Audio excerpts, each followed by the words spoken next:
Filmora.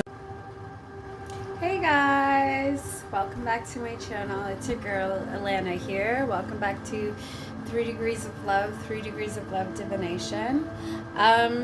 So if you're new here and you're just joining, welcome. I'm so happy to have you join and indulge with me a little bit here on my channel. So today I wanted to just sort of discuss with you guys a few things that have come up, messages that I've received, and I would say things that I've picked up on over the course of the past week,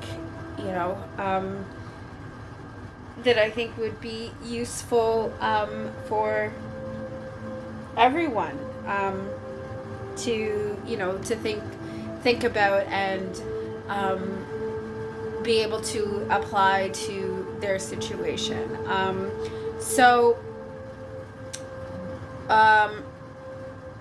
Probably you in some of my previous videos, at least since the very start of 2023, I've been talking a lot about shadow work, and talking a lot about and how I've sort of combined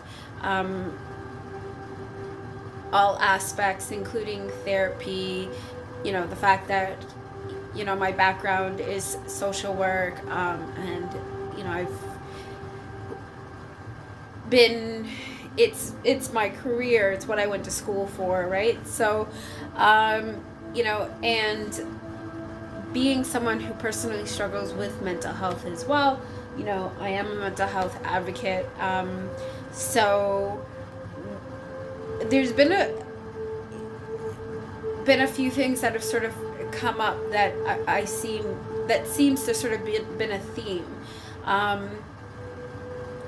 Not even just to say within the idea of shadow work, but even just like, so I'm a big movie and TV buff, and oftentimes, when I'm explaining things, I try to relate it to, something, or find something that can, be related, that people can, see for themselves and understand, right? So I often will reference various things that I've seen that, gives the sort of bittersweet opportunity of, living like a real life hermit, because of, personal circumstances.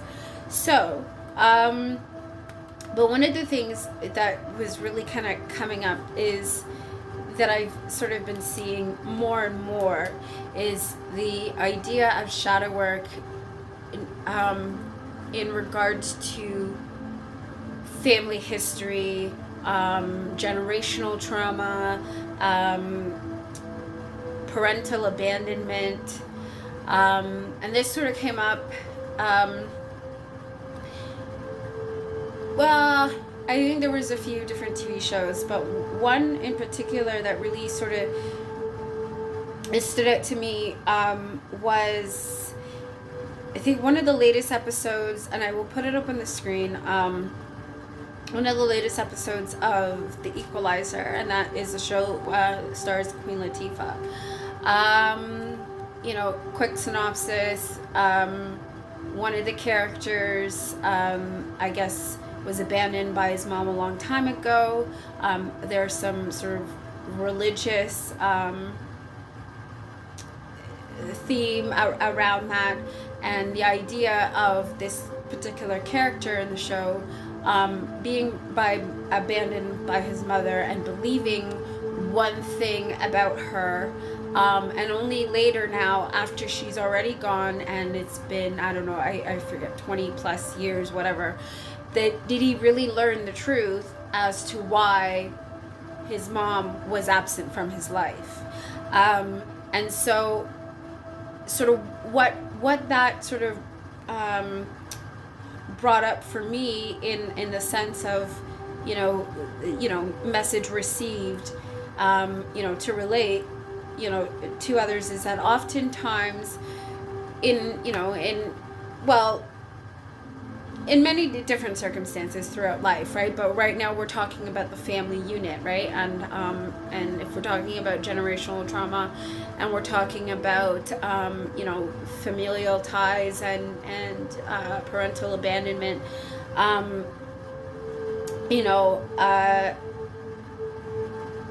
the idea that what often what we are led to believe is not always accurate. Our perception of things can be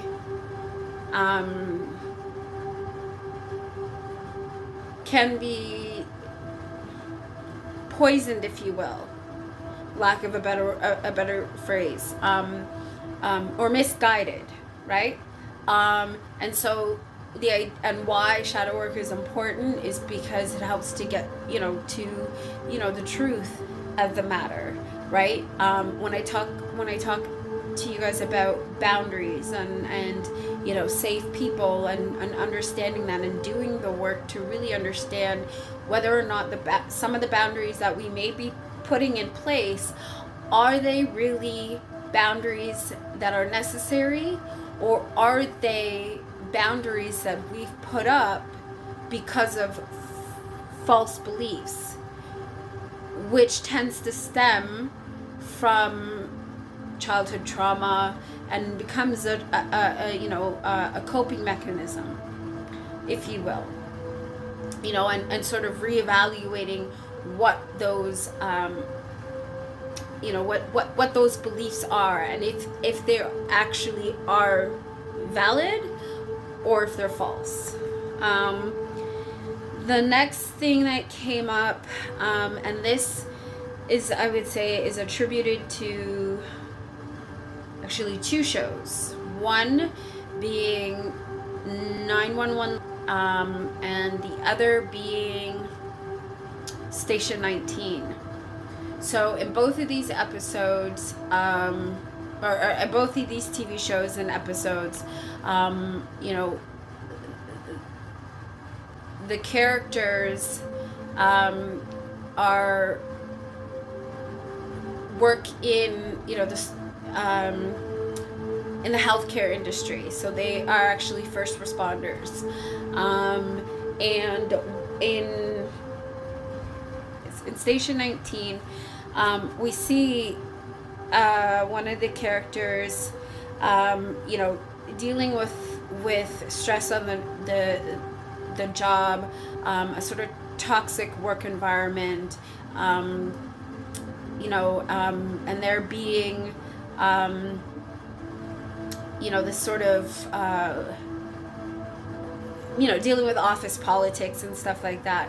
And anyways, whatever this character had to endure, they were coping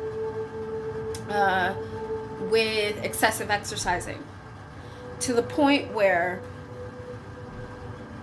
they were injured and they were still pushing through the pain and even though their significant other was was basically pleading for them to seek help, right, therapy, whatever, they were refusing, to the point where they were exercising so much on an injured ankle that they ended up having, because of that, taking a nasty tumble and knocking themselves out, and they were found by a coworker and taken to the hospital, and then having to be put into a 72-hour hold or whatever, right?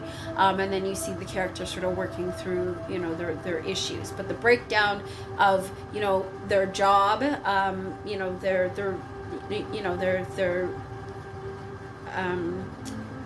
and how their denial was affecting their family life, their social life, as well as their career. You know, so being able to see the signs and recognize them, you know, sooner rather than later, and, you know, being able to surrender to, you know, the need for self-care. 911, and in this one, sort of going back to talk about, you know, when I you know, when I talk about trauma, you know, when we go through trauma, oftentimes that trauma can alter our perception of reality. You know, whether in, you know, whether it's conscious or it's subconscious or unconscious, right? And so where this sort of message came through was during 911. Anyways, and one of the characters was electrocuted and ended up in a coma. And during that time, they were stuck in this loop of what ifs, you know, and sort of, you know, if this family member, you know, was alive today, what would their life have looked like? You know, if, you know, certain situations in life didn't happen and they happened a different way, you know, what that life was looking like and how they were living it. And then the idea of getting too caught up and too consumed in what is not real, right? What is, you know, this sort of made up, you know, or altered perception of reality, you know, and that was what was keeping him stuck in this coma, and not being able to find his way back, you know, to consciousness. So that is, you know, the other thing, and you know, why I'm, you know, and why I talk so strongly about, you know, shadow work and therapy and being able to see, you know, the bigger picture. Oftentimes when we are stuck in a situation and we are consumed by our feelings, you know, our emotions, and, you know, again, when I often refer and talk about therapy and the work that I'm doing, you know, it's the way it's sort of pictured to me is when we, you know, and why, you know, even meditation and introspection work is so important, right? Is because we're taking stock of our feelings and what parts of ourselves is reacting to, you know, a particular situation, and trying to understand why. So, you know, and the idea of, well, our feelings are ultimately like children because they're reactive, right? There's no thought that goes into, you know, it's very instinctual. So, you know, and it's only through the work and the self-awareness and the consciousness of these feelings, you know, and our awareness of them that we can, you know, be able to, you know, change certain patterns of ourselves that, you know, are keeping us stuck and keeping us from, you know, gaining the momentum, you know, to a future and a life that, you know, we ultimately want to live, right? Happily and lovingly. So, one of the other things too that I was also picking up from, you know, from some of the shows I already mentioned, and just from, you know, the time of year, the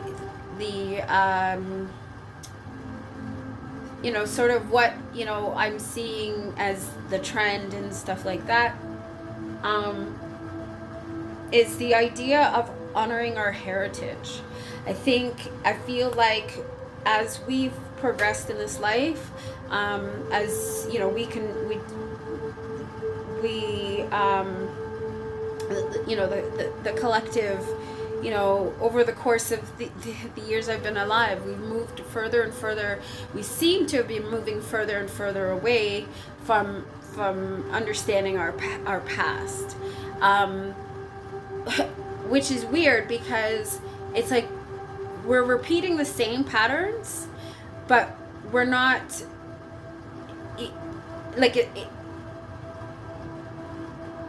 we're repeating the same patterns unknowingly from our past, but we're not understanding our past.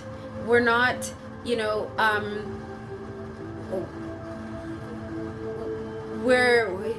we somehow are disconnected from ourselves in that sense. And so an example of that, that I, you know, would be able to mention to you, for you to understand what I mean, is the idea of how, you know, how important we hold, how much we value money today. You know, and the idea of corporations and, you know, and you know, and you know, big businesses and things like that. We are so divided in regards to our resources, and I know I've said that in, you know, in previous videos more recently, and the, you know, this sort of great, you know, lapse in scale, right? And, you know, we hold money so, you know, so high in value that it's like we can't function without it, you know. But here's the thing though, because if you really dig into our history as, you know, as humans, you would know that humans existed. We were here living in this 3D world long before money was invented. And so if that's the case, how did society operate then? Obviously, mind you, definitely would have been a lot different, right? Technology, you know, wouldn't, you know, the advancements. But it's like it's almost like the further we advance forward, the more disconnected we seem to get from one another, from our roots, you know. And so that's when I talk about honoring our heritage, I'm talking about also honoring our roots, getting back to and repairing those roots, you know, and you know, and repairing those roots from every aspect of love, as I talk about, right? From self, you know, family, outwards, right? And then, you know, everyone else. So yeah, and that sort of, to me, where I feel like it links to forgiveness and the idea of forgiveness and what that really means, and really sort of, you know, again, doing the shadow work, as, you know, I will continue to say.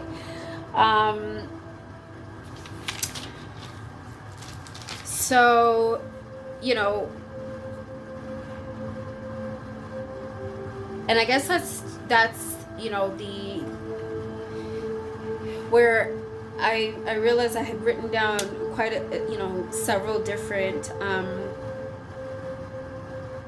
affirmations, and actually before the affirmations, let me say the other thing, that when I just sort of in regards to understanding society, and when I say forward movement, and with technology, as we gain forward movement and growth that way, we seem to be disconnected from ourselves, right? And so there was that idea, I think it was I was on the phone with somebody, maybe, anyways, and the idea that kept ringing in my head was man versus machine, and it seems like that's kind of, you know, where we're at, and that's kind of also left us like this, right? With you know, with the world's resources, and why the world is in such imbalance and chaos right now, and why we've been living like that for, you know, numerous of years now. And it only seems to progress, and unless we take stock and stop to do that shadow work, we're unfortunately going to see our demise. I don't want that, and I hope neither of you want that either. So this, okay, so now as I bring it back, and I'm, and sort of back to love, and I was talking about, the affirmations that I was writing down, and you'll hear me say, even, as I, and I've said this before, I am love, and I have, a video of that, where I talk about that and how I came to recognize that about myself and can introduce myself as such, right? When I break down the meaning of love, and I connected to, my Christian heritage and, faith, but still living in a progressive society, and, being, free spirit and open spirituality, because ties, strong ties bind, and can, as great as they are to uphold a foundation, they can also be very, very restrictive, right? So, and that's why there needs to be a balance. So anyways, again, with the affirmations, and and I embrace and will say that I am love, right? I know exactly who I am. And actually that was another thing why I'm also, what I was going back to, talking about and understanding and honoring our heritage, right? When we think about who we are and being accepting of ourselves, and it's when we can accept ourselves for exactly who we are, and the truth and the facts of who we are, it's only through then can we accept other people, right? And when we and truly be accepting, right? And what the idea of, like I said, of love is, and embodying that, right? So affirmations, and some of the affirmations that I started writing down is, besides I am love, right? But I am a creator. I am,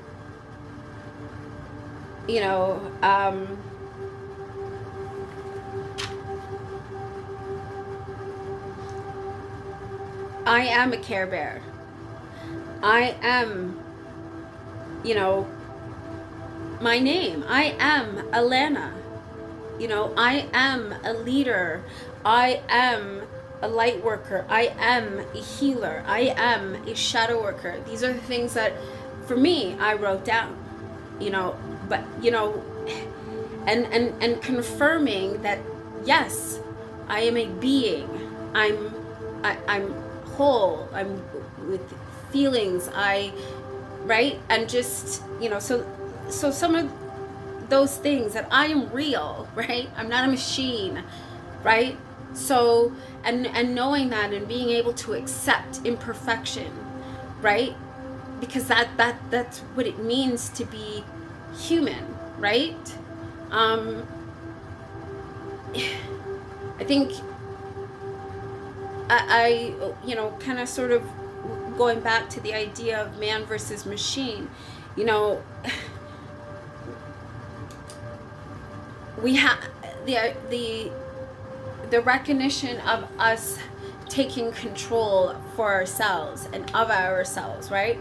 And I guess so, this kind of goes when I hear, and I guess I talk a lot about customer service, and and that is another part of my career, right? Besides the social work, being frontline, but customer care, customer service. And over the years, I've seen the decline, right?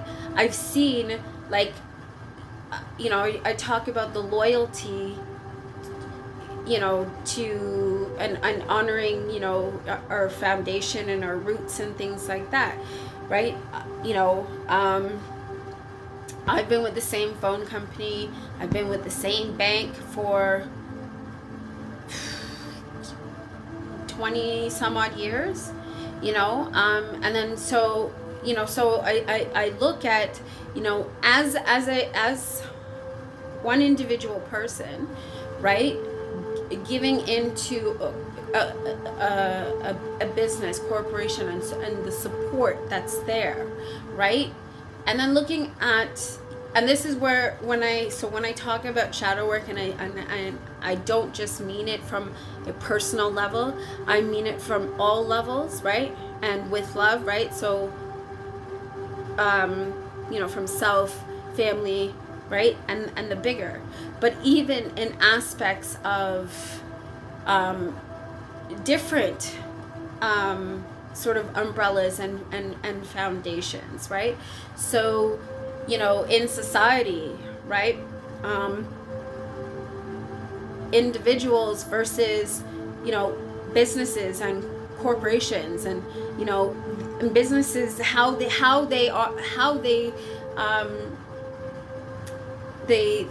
sell themselves, you know, what they offer, you know, the support, especially for the multi, you know, bigger companies, right?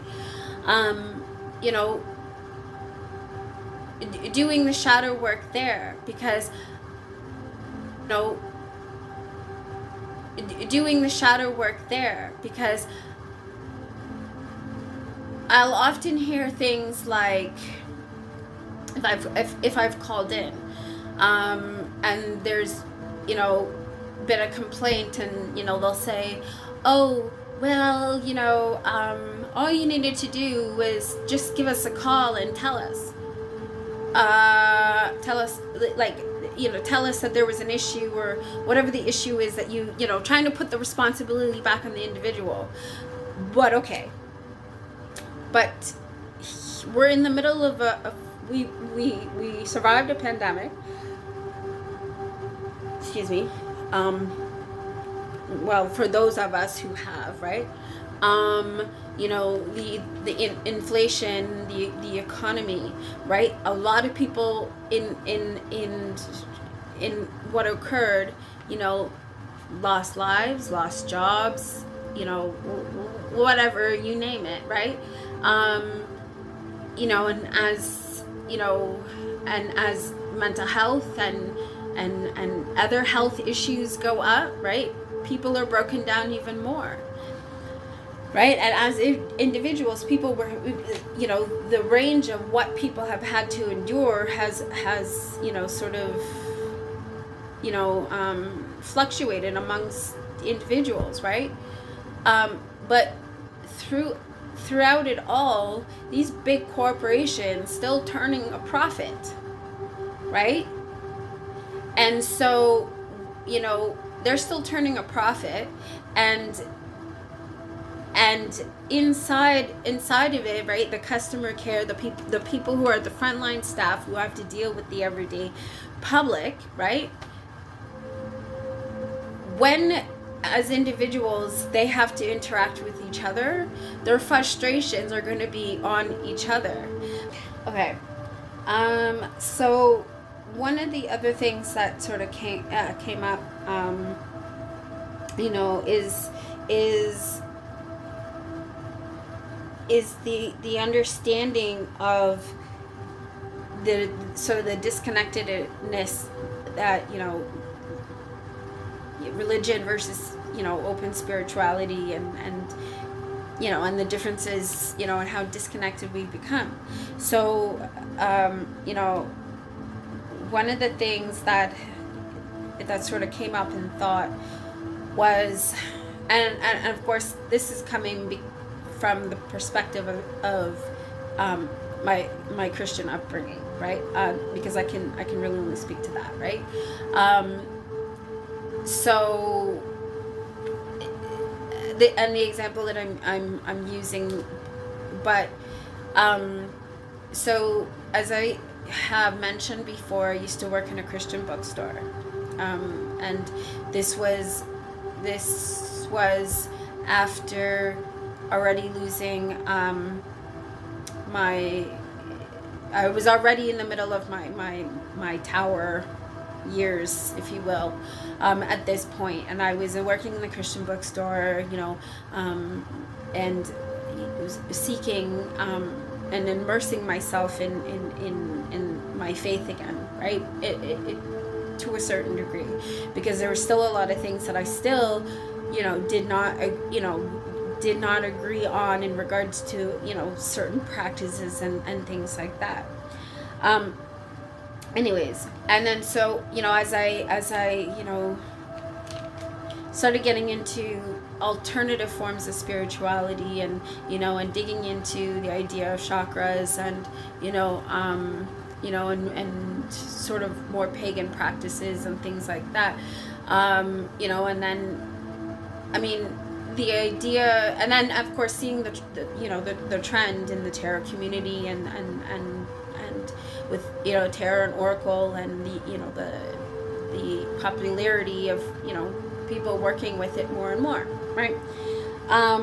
But some of the things that and terminologies I was learning was very, very similar to to what I've known has been part of the Christian faith, right? There was a section in the bookstore I worked at called Spiritual Warfare, and in it were specific prayers and things like that were sort of geared towards certain things, very much like certain scriptures are in the Bible. And as I'm again exploring more different divination practices, and pagan practices and stuff like that, I'm like, wait a second, that is not any really different to magical practices, and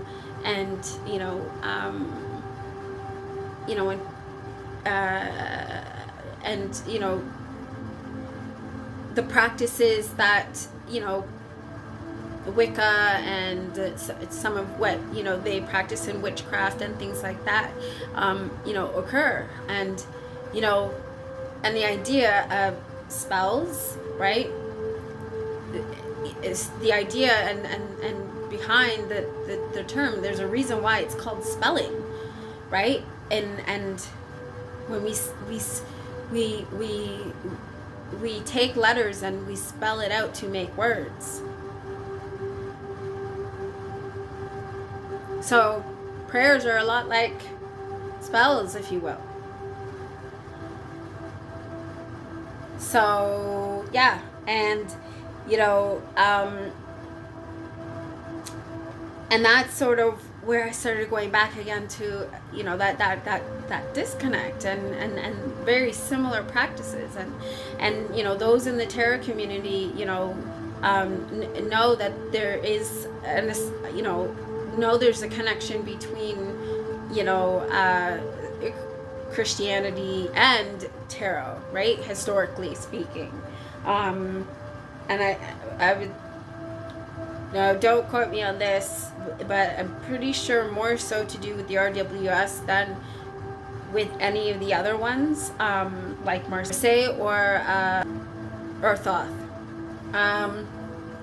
right? So, oh man. And so many other religions have their own practices, so okay. Yeah. And then and then when I think about some of the terms that I keep hearing, and when we talk about karmic cycles, and when we keep us stuck, and our and I remember hearing growing up, right, our words have power. Our words have power. That was something that was always said. But then I would also hear things like, it's a dog eat dog world out there. So the idea of having to act accordingly, like always like ready for like almost like ready for warfare. But if we're constantly operating in a state believing and saying these things, what do you think we're creating for ourselves? The idea that, again, hearing the idea of seeing is believing. No, in freeform spirituality and pagan practices and things like that, the very idea, and I think, and many other different religions too, even in Christianity, right? The idea that you have to have faith, believing in something. So the belief is what's seeing, right? What we believe is what we manifest, is what we see. So if we keep repeating the negativity and saying that is what our reality is, then that is what our reality is going to continue, right? You can't say that seeing is believing, but then say you believe in God, because you can't see God, right? God exists within the actions of those He's created.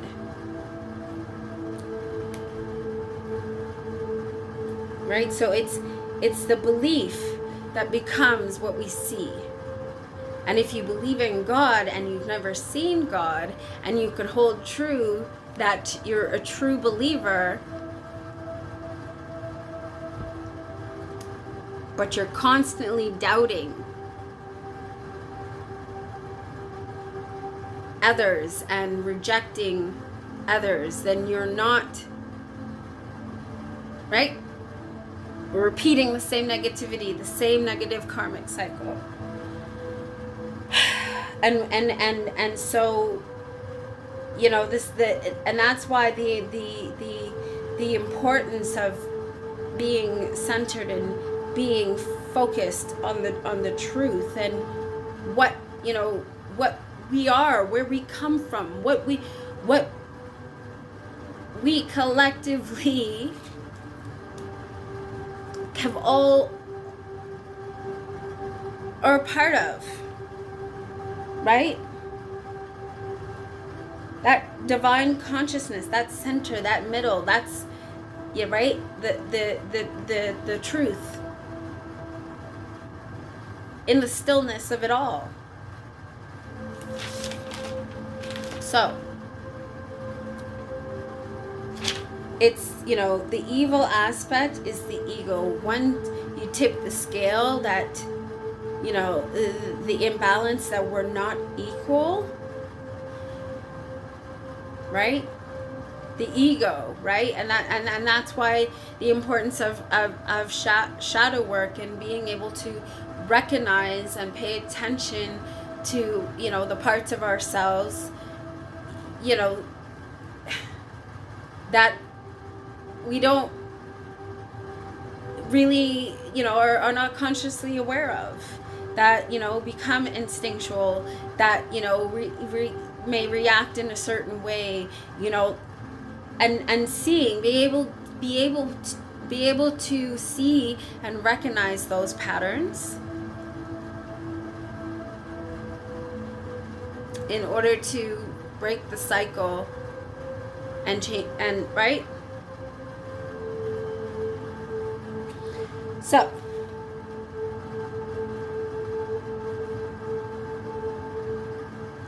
that is what I have for you today. Until next time, I love you. I am love, and so are you. Live, listen, and learn. Bye. Gotta love, gotta love, gotta love one another. Gotta love, gotta love, gotta love one another. Gotta love, gotta love, gotta love one another. No matter what people want.